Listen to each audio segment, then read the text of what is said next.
Hi, everybody in third and fourth grade, and welcome to our Wednesday computer class. So, today we are going to try to use a website, that I came across actually from my own children. I have children who are in second grade, fourth grade, and eighth grade in my own household. And they started using this website because they play a couple video games together and they decided they wanted to make some maps of things in their video games, levels and different places in their video games, and make ways to show different things about them and show different things to each other.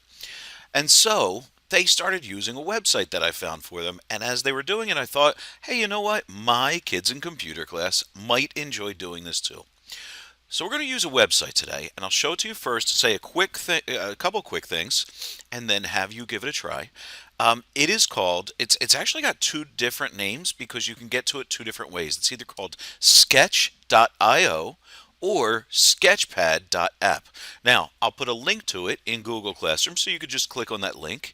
If you ever go back to Weymouth Portal, you'll see that I have added it right here where it says Sketchpad. Now I'm going to give it a click and get to that website. Now, one thing I'll say before we start doing anything is that the tricky thing about this website is that it can be really, really simple. Simple enough where a second grader could probably just go on and start using it and figure out how to do a lot of basic things on their own.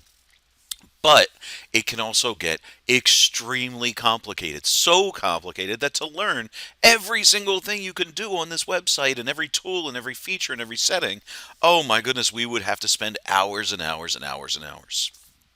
So for today, I don't want anybody to feel like they have to be a master of this website and know how to do everything perfectly. We're going to look at a few really simple basics and you try them out.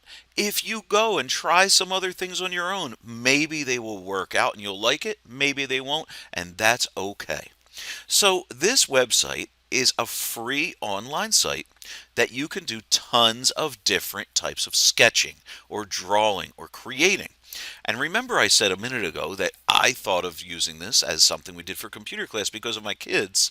Well, let me show you that I actually saved three of their pictures to give you an idea of what you could do. Now, remember I said that they used it for like some map making and making not pictures so much like a drawing of a dog, but maps of places and maps of things. So here is from let me make sure I have them right. Here is from my second grade son. Right? And this is like a second grade level job where he made a little map of a playground. And you see that he used some drawing tools and drew some things on his own. He used some text tools and even added in a little bit of a clip art to make that map of the playground. So that's like a second grader job, and maybe some second graders could do better. Maybe some second graders wouldn't do as well, but it's okay. Here is a fourth grader job. So, my fourth grade daughter, she wanted to pretend that she was making like a treasure map. You can see hers. She tried some different settings and level layers and colors and transparencies and some things that are a little more advanced, but you can still see this is not expert level. This is kid made, and it's okay.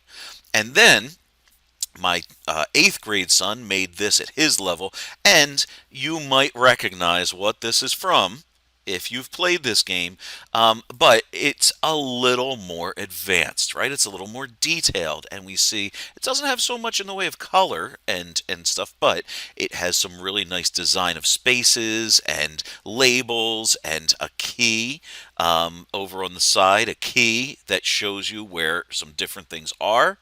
And those are just different versions of this idea that I got from my kids to make A map online. So I want you to think for yourself right now, before we start looking at the tools. Would you like to make a map that's maybe a diagram of like a room in your house or your bedroom or a made up room like of a house that you would like? Would you like to make maybe a diagram of somewhere like or a map of somewhere like a playground or our school or a place outside? Would you like to maybe think of a video game and think of a map in a video game that you've played on that you know pretty well? Or it could totally be something fictional that you make up on your own, like a treasure map, right? Or like a map of an island, of a city, of a base for something. Anything that you would like, you could try for today. But I would rather have you just stick to that idea of coming up with like a map to make rather than say painting a picture of a dog or something like that for today, right? So let's think of our tools. Over here on the left, we have a toolbar, and over on the right, there are a couple of other things, including one really important one I'll point out. But you definitely want to do that first. Then we are just going to look at a few basic tools. So first, if we want to make a map, we want to make some lines, right?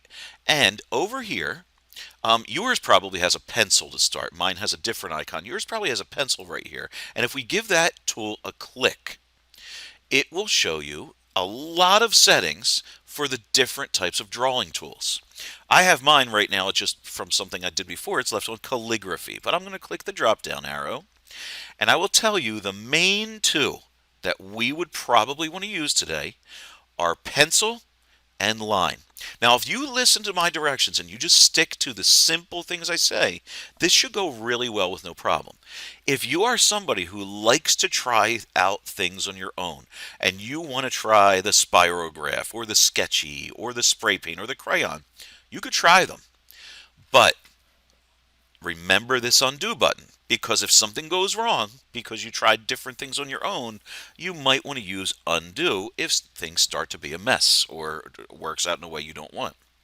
All right, so let's first see this pen tool and give it a click. Now, once I click on pen, it has other settings to do with this pen.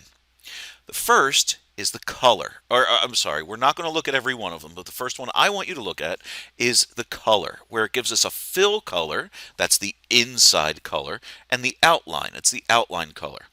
Well, for our pen and for our line tool we're going to use, it really only has the outline. It doesn't have a fill because it's just one line. So if you wanted to change that outline color, like let's say I want to make a simple map and I want my outline color to be blue. I could click there. And then down here, it's going to give us our, oh, actually, I meant to click on the pencil tool, not the pen. It's going to give us our width, right? All the way to the right, and it shows a little preview, is a really thick line, probably way thicker than we want to use. All the way to the left is a very thin line. I would maybe start with a line that's between the numbers of like 3 and 6. So see, as I drag, these numbers change right here. It's at 16. It's at 10. I would probably start somewhere between like a 3 and a 6. So I'm going to put mine at some number between 3 and 6. And then, as you've seen before, this is just a pencil where you can click and hold and drag, and you can draw a shape. And I'm just going to do a really quick job to try to keep this video shorter. So first I drew my shape of my outline, right? And then I might want to, let's say I'm making a treasure map here. I might want to draw some shapes for, there's going to be an island. Here's going to be another island. Here's going to be I'm going to switch colors for a second and put on something like a gray and make a boat. And my drawings are going to look really poor because I'm just doing a quick, fast job. All right. One other way you can do this, if you want your lines to be nice and straight, see how I used my pencil so it's got all the wiggles from where when I moved my mouse or my trackpad it's not perfect. If you wanted your lines to be really straight, what you could do is click on that drawing tool again and change this drop down to line right here. Again, you could change the colors if you want. Maybe for now I'll make this red. And you can change the width if you want it to be a different width right here. And then you can make some really straight lines using this line tool. But here's the thing. You don't click and hold the mouse button like if you're using a pencil. Watch how I do it. Let's just say I want to make a box right here, right? I click one time to make a point, and then I'm going to drag my mouse to where I want my next point to be, right here. Drag my mouse to where I want my next point to be, right here, and each time I'm giving a click, right here, click, and then I'm going to end it by closing my path by clicking back to my start of my first line. If I didn't want it to be a perfect box, I could go up here first, then down here, then over here, then over here, and then I could close it. But once I close it, now that line is and shape is finished. And up here, I have to click this little checkbox. There is one other way to do it. If you didn't want it to be a closed shape, let's just say you wanted it to be one line. I'm going to change to a different color to show you the difference. I'll make this one a green. If you want it to be one line, you click your first dot, figure out where you want to stop, and click your second dot, and then look at your keyboard and press your escape key, ESC. And what that will do is that will finish your line without having to close it off like I did in this shape down here. So, boys and girls, I'll tell you to make the main things that I would like you to try today to make some type of map. Those are the main two tools you want to use, the line and the pen. Now, some other things that you could do if you want. You could add some text, right? And here's this T icon right here for text. Now, once you click on it, there are so many settings. And you notice I'm not showing you every single setting because I would rather you not change them all. I'm giving you just the ones that are maybe the most important. So right here, the first setting is which font you want to use. And it gives us lots of different fonts. I'll click this one called Mystery Quest because that looks pretty cool. And then it has your fill and your outline. But notice this time, really only the fill matters because it's text. So it's all going to be filled in one color. So I'll click it, and let's say I want this text to be, let's make it like a purplish. Okay? Then what I do is I want to draw, I can do this one of two ways. I could either just do one click and it will give me a box, or I could draw a box the size that I want. Let's see the two different ways. Let's first do one click, and it gave me a box. And now I can type in treasure map. Okay? When I'm done, I can click this check mark, and I could be finished. But if I wanted to go back and change something, correct my spelling, or click on my handles and change the size, I could click back on it. I could move it around if I want, right? And if for some reason I didn't want it, I could click on this trash can. But I like that, so I'm going to leave it. Let me do it one other way to show you how to draw a box the size that you want. Because right there, all I did is click, and I kind of let it pick what size I wanted. This time, I'm going to type in a reddish color. And I want it to be smaller, just the right size to fit in down here. So this time, I'm going to click and draw a box like this. And I'm going to type X marks the spot, right? And so instead of having to resize it, it's going to fit right in that box that I drew. Now, I have a lot of really cool features where I can put in labels, titles, my name if I want, and use those other tools to make my map. Excuse me. Finally, I will mention that there are tons of other features. There are tons of other things that you can check out. There are tons of other things that you could click on, including, see right here where it has a star? That's where you can automatically put in some shapes. See right here where it has a happy face? That's where you can automatically find and put in some clip art. Now, I will leave that for you guys to try, but let me say this as one of my final statements. First, if anything goes wrong, I want you to remember two things. I am not going to be bothered if anybody's is not perfect. If anybody doesn't look like they did it like a professional, like you have been using this website and an artist for 50 years and make the best thing that anybody's ever seen, it's okay. You're trying it for your first time. You do your best, and as long as you give it your best effort, it is no problem. And my second thing, which I know my third and fourth graders have heard me say so many times, is remember this undo button. Because let's just say I said, oh, you know what? I want to show you guys something over here, but oh my goodness.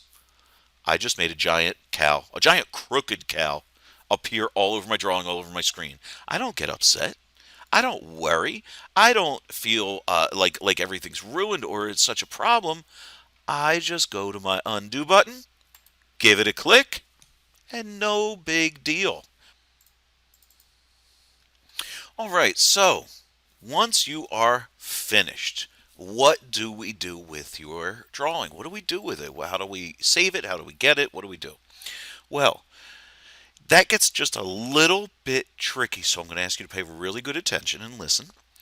There is an icon over here that says export, and it looks like one of those little old-fashioned floppy disks. Let's give it a click.